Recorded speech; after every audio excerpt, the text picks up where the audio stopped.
Philadelphia. Hello, Bird Brains. We're finally back at Sandbox Studios. I am John Barchard. Vince Quinn is right over there. And for some reason, I don't know why, Taylor Cordatus has chosen not to be on camera for a few weeks. Maybe it's because he's feeling a little uptight about, I don't know, his awesome hats. I mean, there's nothing to not want to see Taylor Cordatus' face. Buddy, I promise you he's back there. I promise he's back there. How are you, Taylor? A lot of plates spinning back here. That's the truth. There is. But man, are there a lot of plates spinning down in Washington, too, which is very exciting. I came in here ready to lead, which we will save for Thursday, obviously. A lot of different Super Bowl talk and where's this team going and all around, usual content bi-week stuff that we've got fleshed out here. But huge breaking news. Jim Irsay interrupted your face and ears. Tell me what happened. Yeah, so first off, let's go to New York for a minute. League owners, they all get together. They have a big meeting. Officially, on the record, they were not talking about Dan Snyder and this complete clusterfuck that they also authorized to go into ESPN, right? So they weren't talking about it officially, but everything unofficially off the record was, yes, they're going to talk about Dan Snyder, absolutely. So Jim Irsay comes out of the meeting, basically says that, one, he would vote Dan Snyder out as owner. Damn. Yeah. He said there's grounds for it. Should we be surprised that Jim Irsay had the balls to come out and just... No, because he probably came out and said it like, I would vote him out. Yeah, fuck that guy. Also, fuck Carson Wentz. Where's my jet? What's wrong with you? Yeah, Jim? and it's mostly Wentz hatred from Jim Irsay. It's more that than anything else. Is that Carson Wentz is there, and Quick so question. he's just disrupting Carson. Was there anyone besides Jim Irsay? Not yet. Okay. But we'll see where it goes, because here's where it gets interesting. The follow-up in that exchange ultimately got to a point of, do you think there would be 24 votes, which is what it would take to vote Dan Snyder out of the league. Irsay says he thinks there's a shot. There's a good shot. Wow. Well, that's pretty interesting. Certainly is. So, riddle me this then. Yeah. Has Dan Snyder lost? And is this... Because... This is what obviously this is still in tinfoil hat mode, but you got to think Dan's got one more card to play here, especially if Jim Irsay comes out in public. And I bet you Roger Goodell's a little pissed off that he did that slightly. Probably doesn't matter in the long run, but no. I don't know. Maybe we got to shift our pit. Do they have Dan Snyder? Well, let me talk about it like this, John. Okay. All right. He's got two cards to play. Because it all comes down to math, right? 24 votes, sure. He's got dirt. If you believe the ESPN report, and the number's accurate, he's got dirt on 6 owners. I believe Seth Wickersham. Okay, so 6 are out of the equation. Dan Snyder in Washington is going to be a vote. That's 7 out of the equation. He gets one more. They're at 24 votes. If the whole league, that's 24. He needs to get 2 people. If he's got dirt, or if he's actively looking for it on 2 people, or one of the people that has massive dirt, like a Jerry Jones, for example, who supposedly came out in support of Snyder still, even though he's in the report. He's in the report as a guy that Dan Snyder has dirt on. Yeah. So whatever he's got, for all the things we know about Jerry Jones, whatever he's got, then if a guy like Jerry or Robert Kraft or somebody like that, they can convince one other owner, then he's got 9 people that will not vote him out. And I would bet you right now that for as much as he's been traveling the country, because that was the other thing, he's going and trying to convince all these other owners that he should stay in the league. I would bet plenty of those meetings were also like, listen, motherfucker, take a seat. Do you want to know what I know? You want to see this picture? You want to see this email? You know what I mean? Like, what are the odds? He goes around the country, he sits down with certain owners, he's begging and pleading not to vote him out. Hey, I'm going to get a stadium deal. Everything's going to be fine. Keep hanging out. And other people, he's just letting them know he's got the goods and they can eat shit. I mean, really, like that's the mafia stuff that he's been talking about. And I think that's exactly where it is. It is literally a numbers game. He's got 6. It's Irsay. Clearly, he said, hey, if he's got dirt on me, I don't care. Was pretty much. What don't you know already? Yeah, I mean, the guy's already been suspended. Like he's whatever. So did I hang out in the Bahamas and then maybe go to Arizona with Peyton Manning and trip in the desert? Yes, I did, and it was great. Hey man, then Peyton's gonna come in. Hey man, what the fuck? So if it's something like that, yeah. Why would Jim Irsay care? Yeah, right? So that's the thing, though. That is the numbers game that you're looking at right now. I think that's the biggest question: is how many people does he have dirt on officially? Is it enough that those people would vote no? How close is he to 9 votes? I'm just going through everybody that has been in the league the longest. So I'm starting a list, and you tell me if I'm wrong. Sure. Here is the dirty sixth in my mind. Okay. And I wrote a seventh just in case. I had to remind myself what the name was. Jeremy Irsay, yes, that's one of them. Jerry Jones, absolutely. Yep. Robert Kraft, I think he's part of the leaks already. That happened, a couple of years ago. Arthur Blank, absolutely number one. Stan Kroenke, I think you just mentioned, no problem. Well, that's a big one if you ask me. Yeah. Because think about what's going on with the league right now as well. And this is where all the phrasing and stuff matters with all this. ESPN, I'll credit Mike Florio for this. ESPN puts out a story.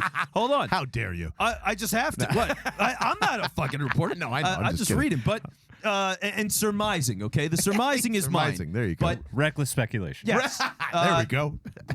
Thank you, Mike Seth Florio's Wickersham. recklessly speculating with some information that Well, yeah, so here's what the point that he made. ESPN puts out an article that's on their website today as we record this on Tuesday. The whole idea is it says that Kroenke was okayed to give the city of St. Louis $571 million. Oh, yeah. Okayed? $571 million is what they settled for the city of St. Louis? Because they settled for $751 million. The owners put in $200. Kroenke wanted them to share all of the costs. They put $570 million on him. So if you're going to surmise here, as is my new favorite word, well then, I mean, look, they moved to L.A., there was a lot of money in that. You built a massive stadium. You just had a team that won the Super Bowl there. If he's got dirt about how they got out, all the bidding behind the scenes between the Raiders, the Chargers, and he can get any of those guys and blow shit up, good luck. You ready? You ready for this? Sure. I think I got it.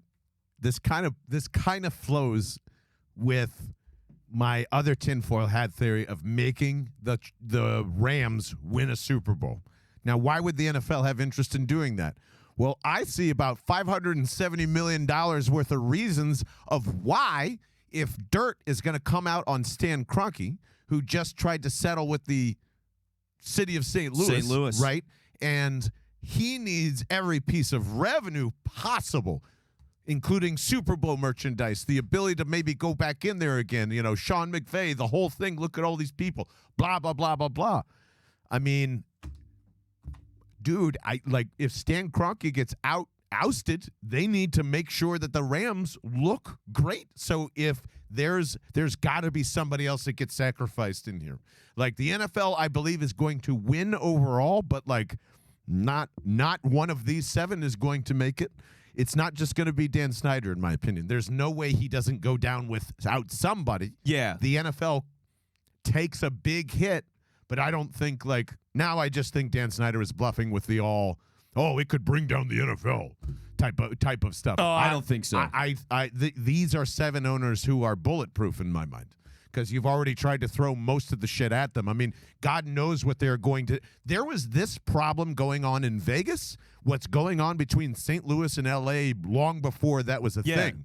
And, I'm sure there was plenty of money spent between stadiums on that whole west side of doing whatever and, trying to bring Vegas into geez, I don't know, man. I think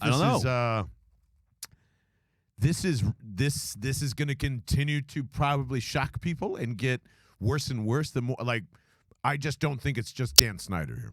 And it's definitely not. And here's the other thing that I question for you is great. Now the foundation's pretty much been laid for if anyone has to go into Congress or if there's any dirt that does come out, we're going to know where it's coming from more than likely, or we're going to perceive that it's coming from Dan Snyder.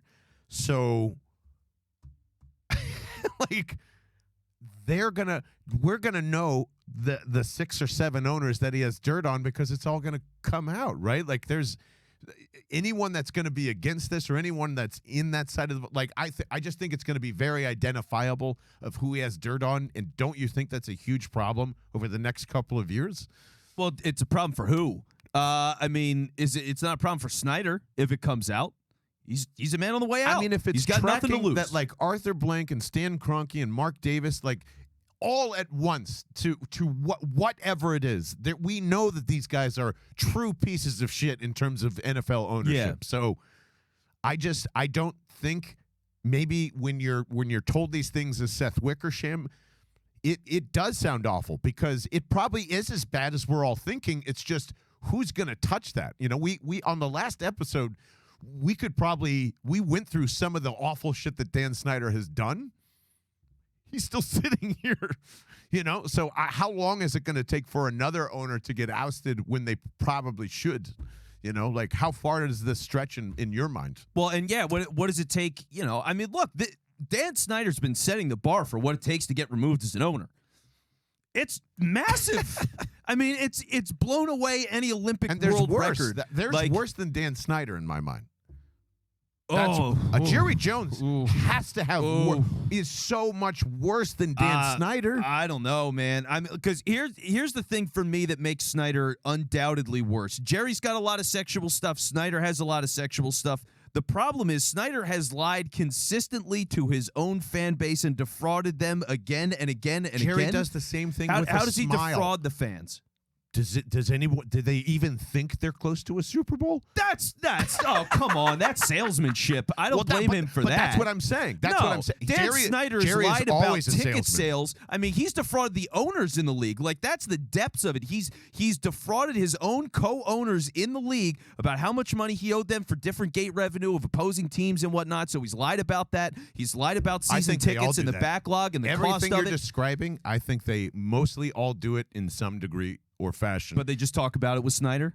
Yes, and Dan doesn't give a shit because he thinks he's untouchable, and that's his little tiny ego or whatever it is. He's protected in this mafia, right? But, like, when somebody gets done and you got to get whacked, somebody else is going to get whacked. There's a back and forth. Like, this is the beginning of an owner war, not like a flame out, in my opinion.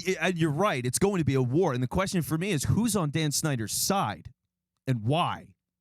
Like, does he have any friends, actual friends? Because blackmailing people and getting their influence is going to be one thing. Is there anybody that's actually a friend of Dan Snyder at this point? I don't think so. No, I don't. I mean, maybe it is still Jerry Jones, and he's trying to separate himself in public. You know, I know that was going around over the last couple of weeks. But, like, if there's one friend, it's probably Jerry. But he can't, like, business and friends. We know what happens with this stuff. So it's just... I don't know. Taylor, do you think that there's anybody that's on Dan Snyder's side? Probably not. I was thinking the only way something happens is if somebody's wearing a wire somewhere. Like, honestly, like if something's recorded, that's how people get to ousted now. Like, it doesn't matter what's alleged or, you know, what's reported. Like, you need video or audio evidence, and that's the only thing that's going to make a difference. And we're all sitting here, you know, Eagles Super Bowl dreams where, you know, none of that, I don't want that stuff to end, etc. But, like, at the same time, on the other side, we do realize this is like an episode of Billions is what's going on right now. This is Game of Thrones, dude. Knives are out everywhere. That's the thing I can't state enough how much this is a death match now from every angle. Like, people have an axe to grind with the NFL. It's already coming out. I mean, we were talking about this a little bit before we got started here. Like, the amount of lawsuits and things that have now activated just in the past 5 days. Are you kidding me? I mean, look, Dan Snyder in D.C., whole investigation about the way he treats women in the workplace. Those women testified to the NFL about Snyder, then, and they did it under the condition that they would not be revealed to Snyder. Some of those women are around the organization or currently work in the organization or just want to live their lives and don't want to be around this small, vindictive asshole. And sure enough, he got a hold of their names, PIs, interrogations, all that shit. He did all of that, and women lost their jobs. So they're going to go after the league now. The attorneys that represented these women are going to go after the league because they probably see a report like this and go, Dan Snyder has dirt on the league. He compelled them because they wanted to hide that dirt to give him this list. He intimidated these women. It was horse trading, and these women were the ones that lost out again. That's happening right now. DeMaurice Smith is talking about having a class action lawsuit against all of the owners in the league for not giving out guaranteed money in the deals because the only people that have done it so far are Minnesota with Kirk Cousins, and the only other guy is Deshaun Watson now in Cleveland. Those are the only two teams that have done it. And that's a push that agents have wanted. Who is bitching about that again? That is the head of the Players Association. DeMaurice Smith is legal representation at the top there. So that's a big deal. It's the kind of thing that on a long-term, long-con thing could invalidate the CBA as we know it and force a whole renegotiation, which would be needs to be chaos. And you know what? Like that is still we forget this too because I had to take for a long time that I just assumed the 2022 season, was that the last CBA that was signed? I'm pretty sure. 2021? 2021 maybe. Because I think that was when they got over all the drug testing stuff was one of the big things, and practice time went down significantly. Correct me if I'm wrong. 215-509-5833 is always how you text us. Or join their Discord, bellthebirdmen.com. But that was the closest NFLPA vote ever in a CBA history, where it was like 55-45 or like even 53-48. Razor thin on like old heads and stuff like this. And I'm going to say it again because this all ties into it. Tom Brady, you piece of shit. Done it twice now. Like, first it was Peyton Manning, Drew Brees, and Tom Brady in that original shitty CBA from, I think, 2012, 2011, 13, 14, because Peyton knew. I forget. Peyton knew that he had one more shot to get the Super Bowl. He didn't want anything disrupted. Same thing here, too, with Tom. Tom thinks he's going to Miami. Tom thinks he's going to go, meet up and do all this stuff. He doesn't want all this shit ruined, so he's probably got enough pull and enough weight and to get the message out, like, hey, we're going this way. But all the young players didn't want this shit. Like everything we're screaming about from the offseason and when we're talking about college and what's happening there with the politics that are happening in the NFL, it's all going crazy. I mean, if you think about even just I still can't believe a football athlete has not done this, but if you still have eligibility to go back to college as a football player to go play golf, and you've played professionally for 25 years or whatever it is in the NFL, you can do that right now because of the NIL, making it a walk-in to like, okay, Russell Wilson, you can't play football anymore. Oh, we'll get to that in a second, you son of a bitch. He thought I was going to let that go, did ya? Whatever. But I'm over it. Russell Wilson could walk back to Wisconsin and play golf and get $600,000 to go play golf to represent Nike as he's playing golf because what's-his-face is doing that? J.R. Smith. J.R. Smith right now. Which has been great. Genius. Following the journey of J.R. Smith, he's just tweeting once in a while, be like, I really like my math teacher. And it's like, that's fucking great, man. Like, it's amazing. It's so much fun to follow. So J.R. Smith, in the few times I've seen it, it's been great. And the only reason why I bring that up is just because, like, there is, as much as there's this bullshit that we've got to respect. We just went through the offseason of Tom Brady's going to retire. He's not going to retire. No. Everyone fucking hates that dude right now. Hates him. And this is the only time, I think, in NFL history since he's been in the league that he's got a majority against him. And I bet you they're seeing all this stuff, too, and going like, whoa. You're telling me that owners are fucking lying and you're about to kick one out? And I've had how many players run through there? I've had how many players go there to knowingly that they ruin their careers, a la Carson Wentz, a la Donovan McNabb, a la every ex-fucking player that, RG3, all of it in the field to everything. That field tried to kill our fucking MVP quarterback, Christ's sake. Like, I have no idea how long this is going to be, but I guarantee you there is a new CBA, and I bet you DeMore Smith, that is his name, right? Yes. Finds a way. He's going to try because I know that they don't like him either, and like this is all they want to replace him. They want to. There's so many politics going on right now as the Eagles are fucking 6-0. Yeah, it's a side story. It's a side story for today, at least, because I mean, it's serious. And here's the other side of it too, with all these investigations, how everything's coming out of the woodwork. Part of it being that when you get that congressional investigation into Dan Snyder, and they're saying that we're going to go after this guy. Again, the stakes just keep rising and rising and rising, and the pressure on the NFL. Because here's the thing: when you've got at least 6 owners in the NFL that Dan Snyder's dug up dirt on, well, if I'm a reporter that's worth his shit in any football city, I'm going, is that my city's owner? I got to go find out, and who knows what's coming out for everybody. Even if Snyder didn't find it, people are going to find something. So I've got one question. Sure. But I do want to take a sip of this nice liquid death because I am parched with how much of my mouth has to talk about fucking Dan Snyder's criminal ass. But I do have an important question related to this with the Eagles as Vince is crushing his liquid death can. And just a reminder, it's one of the best ways you can help the podcast. Obviously, if you're watching on YouTube, give us a thumbs up, a 5 stars wherever you're listening to this on your podcast. But liquiddeath.com/bell For every case of Liquid Death Mountain Water that you order, it will get shipped to you for free by using that link, and that saves you a lot of money because these things weigh a lot, and we've tried to ship them ourselves, and it's expensive. It is. It is. I don't even know how Liquid Death makes money, but they're going to keep shipping it to you because that's how good the water is, and I guarantee you, once you taste it out of your cold fridge, you will agree the same. Don't replace it with your water bottle. Don't fucking go all Mad Max on this. I'm just saying when you're going in 7-Eleven or you're getting it shipped to you or wherever it is, it's better than a plastic water bottle. That's why we chose to bring them to D.C. to sell 1,200 Eagles fans and hydrate and murder their thirst. So liquiddeath.com/Bell. And here is my question, Vince Quinn. Sure. If Jeffrey Lurie is named in one of these things and it's bad, what are we doing?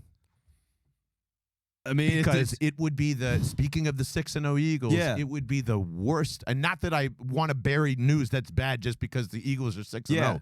But if there's something about Jeffrey Lurie that comes out here, because I'm just thinking it's a rival. And if you're going to try and fuck somebody over, it might as well be the Giants. We definitely know he's going to go after Jerry. The Maras aren't exactly the most popular people. I know their ownership's really weird, they're too. They're mainstays, though. I mean, that's a generational family. That's a big deal. I mean, if I was Snyder. It's New York. Exactly. If I was Snyder and I was targeting people, it's on the list. So let's just say it's Jim Irsay type shit. It's Jerry Jones type of shit that we learn about Jeffrey Lurie or Howie Roseman or how they operate. Like, I was half joking about, you better fucking trade me A.J. Brown. But, I don't know. If there's something that there's a scandal, that the Eagles are part of the mafia, which hold the rest of the league down to make them trade good players or whatever it is, what are we saying? I don't know. I gotta see it to know. I don't want to. Yeah, I can't spec. You know what I mean? Yeah, I love to go down rabbit holes, but to just put a blanket statement on what Lurie's committing as a crime, I don't know. I'll say this: Howie Roseman might have lied about Nakobe Dean's medicals and gotten him to the third. I'm not, and if he's doing stuff like that, it's good gamesmanship. Have good doctors, trust your doctors, and draft the guy in the first round. You fucked up. Yeah, if it's anything that Bill Belichick has ever done, I don't care. That's how I look at it. Sure, if it's technically cheating or whatever it is, but you find the edge or the boundary, or technically it is or isn't, and you took advantage of it, I don't care. Yeah, look, if he's done something that's worth removing him from the team, then he's done something that's worth removing him from the team. Mm-hmm. I'm not so in on the Jeffrey Lurie, or dare I say Julian Lurie bandwagon. I'm not so in on it that it's oh my God, I can't possibly, you know what I mean? No. If they did something miserable, fuck you, get out. Yeah, that's how I feel. I don't mind. I'm just saying, whatever it is, I'm happy telling Jeffrey Lurie to sell the fucking team too. That's all.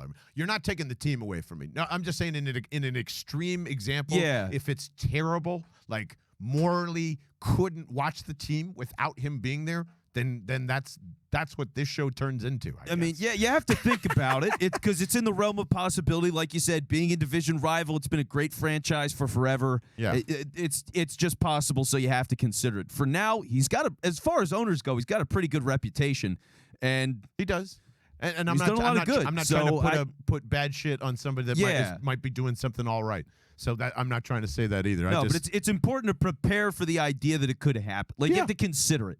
So I don't mind it coming up. I just want Vincent Taylor and you to know that I will never give up my Eagles fandom. Not for 1 second. I will put it on pause, absolutely, until a problem is taken care of. That's kind of how I view all of this now. I love this. I never want football to go away. I love the positivity that it does create, the community. Obviously, all the stuff that we've done this year, I never want to give that shit up because that is what's most important. When I think about sports, I don't fucking think about players most of the time. No. I think about where I was, and I'm just bringing this up now because it's hitting me emotionally, and just to point it out, because that's why I think this shit kind of robs us of that sometimes, and these are those hard conversations you have to have. But man, so, for instance, I didn't grow up in Philadelphia, right? You know that. Yeah. But people ask me why I'm a Cubs fan, and I don't even think I really express it, and why I could never give it up. It is not because of bandwagon or anything.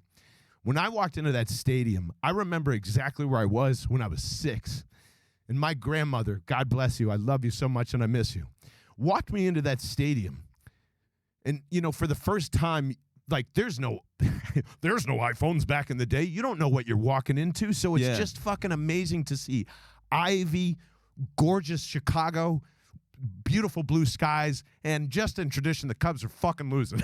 Right? Like it's just here is your fandom. But goddamn, my Aunt Jackie, God bless her soul, who taught me how to be a fan, like said, "Don't worry, John." Jerome Walton, I can't remember, some random pinch hitter in the 80s that came up and said, he is going to hit a home run right over that the right field bleachers, and it's going to be a tie ball game. Watch this, no problem. Second fucking pitch, bang! Right field bleachers, exactly where she said hit, and I thought she performed a magic trick, right? That's the shit we remember. It's not going to be who ruined the game. It's not going to be Dan Snyder. It's not going to be, and that's why I think internally I always struggle with this shit, because it creates such great memories for me for a lifetime, for you for a lifetime, for Taylor for a lifetime, however we want to do it. Maybe we're just gamblers and we like to, whatever it is, I don't care. I love that it brings people together for a fun discussion, an interesting discussion where everyone feels like they can be a part of the thing. And I hate when shit like this gets involved, but I'm not going to fucking ignore it either. No. Like I'm not that type of person. So that to me is the always struggle with this stuff. How about you? Yeah, I mean, you're spot on. I mean, the whole thing is community. Like for me, one of the biggest things, it was one, you grow up, all your friends in the neighborhood, kids I played on with certain teams, like we just bonded, we'd end up hanging out, stuff like that. My dad was a coach for me in Little League. You know what I mean? Like that kind of stuff matters. All through high school, I'd sit around at the lunch table. We're talking sports every single day. We played football every single day. College, played pickup football all the time. It's how you get along with people. It's how you relate. It's how you bullshit. It's how you kill time on a Saturday or whatever. So yeah, it means everything. I mean, we've been on the road meeting all these people. It's been amazing. It's been so cool because now there's different people like Mike, who's been at all the different tailgates and everything, wears the suits and all. Mike's fucking great. But you see him there and you go like, oh yeah, that's my buddy, because we've seen him like 5 straight weeks now. And it's cool. It's cool to build those relationships with people. And there's so many people that are in this space that you can meet anybody. I mean, there's just an endless sea of Eagles fans all over. We had Nanks come from Australia. Yeah, that's so amazing. The guy flies in from Australia with a couple of different people. He's been in the Discord. He's at our tailgate. We hang out with him. I ended up driving him home. Yeah. I mean, it was... we forgot to say with one of the guests in your trunk, by the way. Yeah, someone in my trunk. It was fine, okay? It was fine. Everything was above board. But there was a person in my trunk, and I did drive all those people home. But, like, that's a relationship. That's a story. That's a memory. You know what I mean? That is the biggest sports stuff to me. It's like the players are fun. The games are fun. The moments are you do remember all that stuff. But it's fun to just, like, put on an Eagles shirt, crack a beer, and talk shit about the other team with somebody for 20 minutes that you think is interesting. Yeah, like when Vince Quinn doesn't tell me he's going to wear a Washington McNabb jersey. It fucking pisses me off, but at the same time, I go, well, I know why he's doing that, and that's fun. That's who Vince is. So that, yeah, it's just like it sucks, and I wish I wish everyone had morality when it came to money, but that's hilarity. They're mutually exclusive, just about. It's It's the unfortunate thing. The higher up you get, the harder it is to find. But that is the complicated thing with all this. And to your point, like if I was at a state where I was born in D.C., I grew up in that. I was a diehard Skins fan growing up and all that stuff. As I learned about things with Dan Snyder, dude, I'd be out. And like if it turned out that he was in this somehow and he was involved and it went nuclear, but he kept the team, I'd be a Stars fan. I'd go in on the Union and switch to soccer. You know what I mean? Yeah. Like I would just take a break from the Eagles and figure out other shit if he was that level of nuclear and stayed with the team. Because I can't support a guy like that. Part of me even feels wrong going to Washington because a couple of cents of that is going to him. You know what I mean? It's just like it's brutal. And I don't know how those people do it. I don't know how you can be a Washington fan with him being who he is. And also the team sucked for 30 years. Yeah. So I don't know what compels people on that level, but I think it's really what you're talking about. It's that community element. It's just you bond so much with it. And even if you're one of those people that can separate the morality from the entertainment stuff, I can't a lot of the time. Sometimes I can, but I think everyone has degrees of that for sure. I kind of understand. Like I get why you would just hang on. What else can you really do? There's nothing around DC. Like I guess. Well, there's not a lot of positive things. Yeah. If you want to get into politics. But at the same, that's what I meant to say. Yeah, Good you're luck. right. It's more or less like, I don't know why you would continuously just get spin in the face from the non-morality stuff, because that's what he does to you anyway. Yeah. I couldn't imagine defending just the fan stuff alone, and then you take the easiest leap to be like, also, this guy is a total piece of shit, and you're giving him money. Like, I couldn't do that. And but what I think is hilarious about this conversation is we probably do it to one of the 4 or 5 owners here in this city, and we just don't know how bad it is. Joshua Harris. What? I didn't say that out loud, you fucking dickhead. What? No, he's got that metaverse concrete company that everything's fine, Yeah, John. Congratulations to the Sixers on their season. I'm looking forward to a championship. Josh Harris, you fucking prick. That's how I feel. Like, Yeah. it's just like, that's definable. I don't feel that with the Eagles. No. yet. So, last thing before we go. Sure.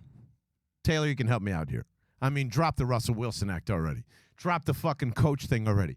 Drop the I'm a Denver homer and this is all the coach crap. Just say it. Hey, there is no What did I say? touchdowns. Hey, we wait, talked about wait. this a week I and a don't half care. ago. This isn't enough. There is no touchdowns thrown in that game. Wait, we did have a quarter, 10 for 10, and a touchdown. And he did. Oh, and he did. We He had did we throw had it to Herbert. I'm we sorry, had I'm a sorry. quarter, perfect completions, Yeah. He and a lost touchdown. the game where the other team didn't throw a touchdown pass. Yes.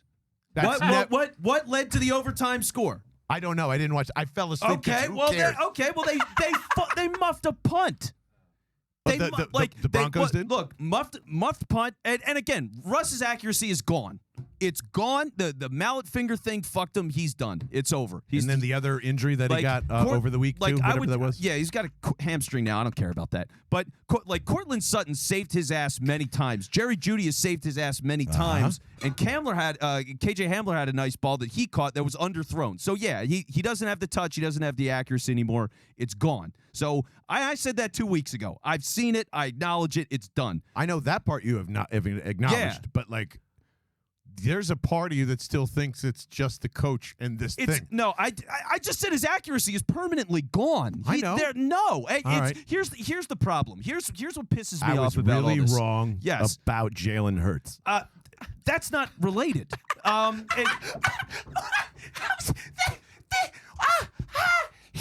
Every different- beat writer in fucking America was saying Russell Wilson, you too, Russell Wilson. Yeah. He's 2-4. This team is 6-0. Okay. Kiss the fucking ring is what I'm saying. It's different. Where is McLean and BLG and fucking all of them that were like, yep, I fucked up. Haven't seen it once at 6-0. I'm taking it all on you, really. It's not your fault. I'm just saying. I mean, I don't know what you're looking to get out of me for that. Because, look, I've said for Jalen Hurts what he needs to do to get better. I've been critical about things. I've said good scenarios, bad scenarios, how the offense should be. I've said he's made progress. I said they should sign him to $40 million a year.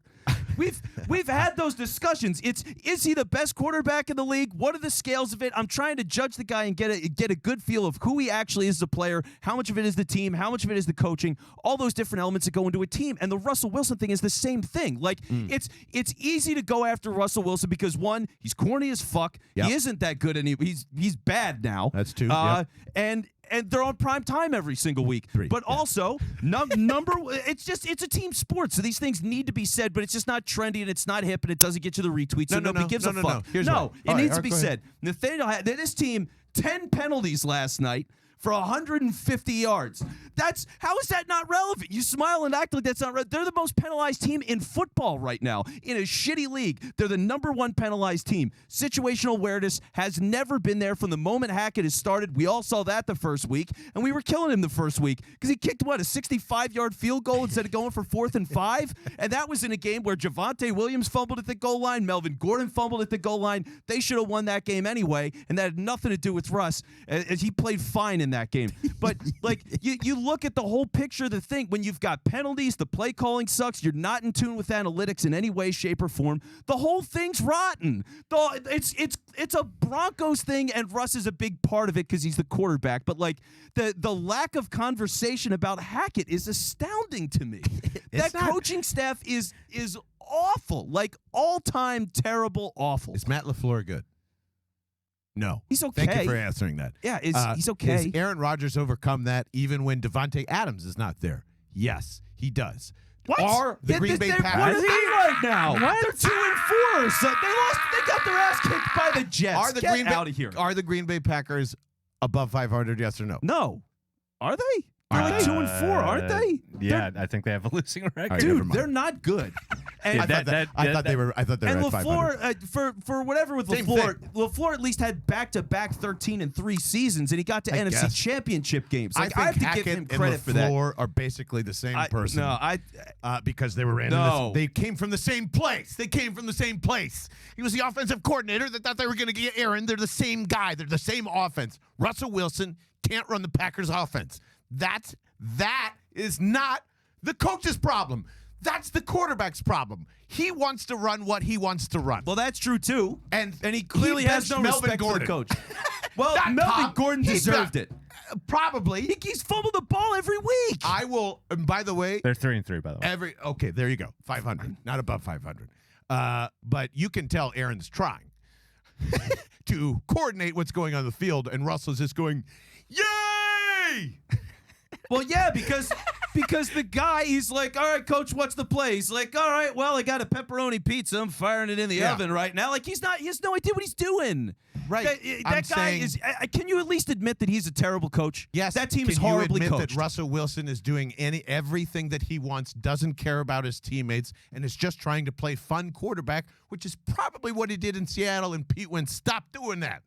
Well, they buried. I mean, and that's one of the bigger revelations for me too. The amount of bodies that they buried on his behalf about how much they hated him and how bad it was. I mean, they hid all of that shit. So I got it wrong about Russell Wilson. Thank you. I've said that a week and a half ago. Yeah, but this is 2-4 and 6-0, and they weren't on national television the last time we talked. So yeah.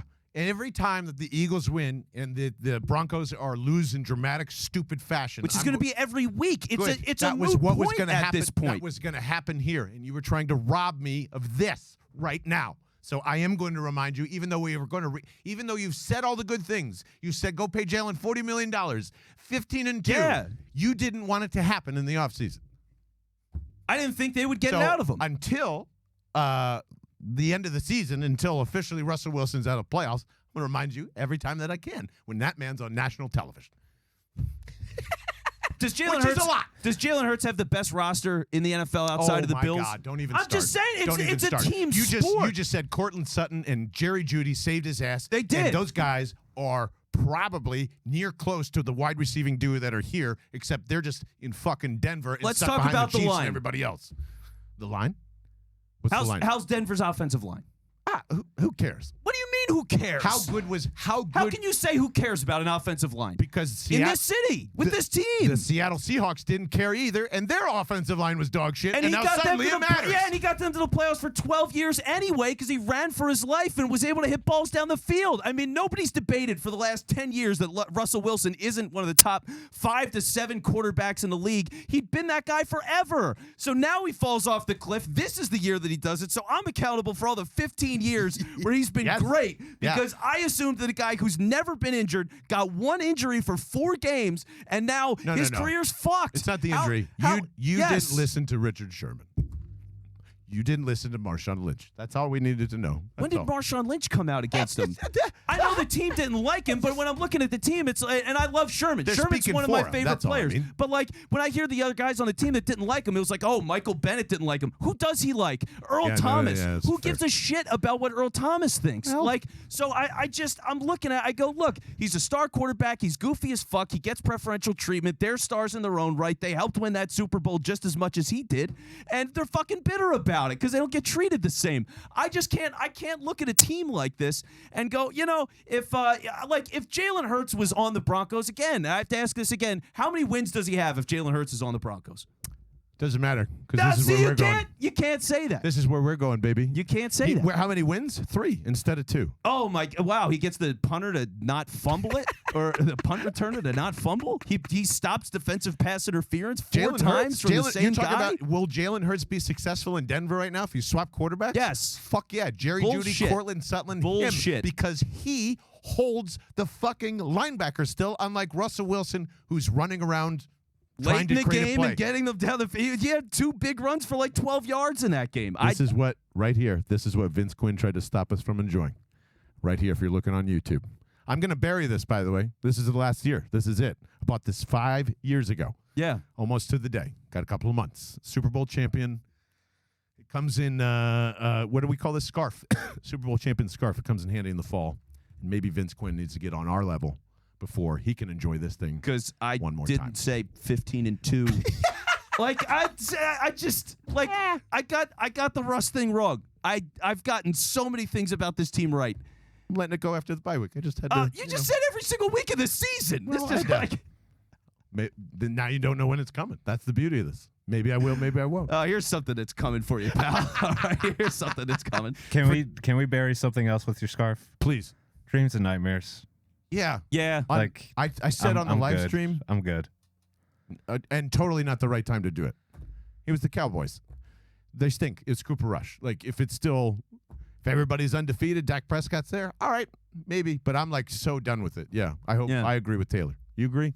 Yeah, I mean, most of these people aren't about that murder life, and they should shut up. You know, like that's just where I'm at. Yeah, any white guy over 35 I see mouthing along to that song. It's like you I did a good job, didn't I? Yeah. Not one Were word. you? I didn't even see you. Yeah, not one word. Didn't even bop to it. There you go.